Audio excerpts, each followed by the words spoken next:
LV County Championship favourites Durham put themselves into a winning position again on the second day of their crucial match with Sussex at the Emirates Durham International Cricket Ground. They were a fraction ahead as the second day got underway, with the visitors on 60 for 3 in reply to Durham's 245, and the home attack soon made it clear that they were not going to make life easy for the Sussex night watchman James Anion, who had to watch the ball very carefully on this testing pitch. While he survived, Luke Wells didn't at the other end. In the day's fifth over, he drove at and edged Graham Onions behind before having a severe word with himself as he walked off with a total on 69 for 4. Make that 75 for 5 as Rory Hamilton-Brown went in a similar way to give Onions his fourth wicket of the 5 to fall so far in the innings. And Onions continued to make life a little unpleasant for the night watchman, a man who can bat, although he was soon dismissed by Mitchell Claydon, who stretched to take a return catch following another bouncer. Anion left for 19 and 81 for 6. Harry Finch, the 18-year-old Sussex debutant, carried the score to 3 figures, this being his first 4 in the first-class game. But having just got into double figures, he was removed by another fairly new boy, Usman Arshad, who struck the batsman on the pads in front of his stumps. Arshad then had Will Beer taken behind in his next over to leave Sussex in big trouble on 111 for 8.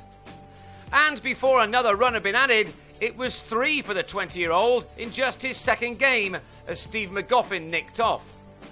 Claydon then bowled Lewis Hatchett as the visitors lost their last 7 wickets in just over 90 minutes to be bowled out for 112, which left them 133 runs adrift. They thought they had Mark Stoneman out first ball of Durham's second innings, the decision going in the favour of the batsman, however. And that meant that the 2 openers, Stoneman and Keaton Jennings, could survive until lunch and beyond, as they added 27 more runs to what was already a considerable advantage on this surface. Still, the First Division's leading wicket-taker, McGoffin, was back in the wickets in his 4th over, as Jennings edged him to a diving Chris Nash. And then Stoneman was trapped in front by Anion to lead the hosts on 31 for 2, the lead now at 164. Batting was certainly not easy, and the next to find that the case was Scott Borthwick, who nicked Anion behind on 10. Will Smith then edged a drive off Hatchett behind after sticking it out for an hour for his 22. And when Michael Richardson on 20 also nicked behind to give McGoffin his 59th wicket of a memorable season, Durham had stumbled to 90 for 5 and were very thankful for their lead from the first innings. That now had them 223 runs to the good, and a good partnership from this point was probably all they needed to bat Sussex well and truly out of this contest to just about put an end to their own title aspirations. Paul Collingwood and Phil Mustard, 2 men who know what it's like to win a championship pennant with the county, then did just what they had to do. Collingwood was born for moments such as this, while for the most part Mustard had to rein in his natural attacking instincts to ensure that his side got as far ahead as possible. Each one of these boundaries would have been like a dagger in the Sussex heart as the partnership continued to grow in the evening session. And with each run, any target was looking to be one which would be too mighty to chase down. In 36 overs together, this pair gritted it out in adding 93 more runs.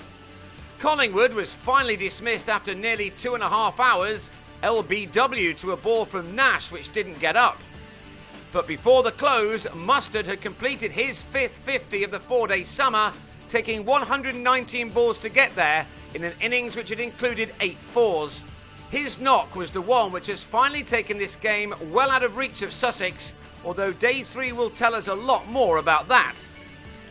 Arshad then made sure that this was Durham's day again by belting Nash back over his head for a 6. And that meant that Durham recovered to 212 for 6 by the end of the day, which now puts them 345 runs ahead with 2 days still to go, as long as Friday's forecasted rain keeps away. With Mustard still there on 57, Durham will be hopeful of setting Sussex more than 400 to win, and that is going to be extremely difficult.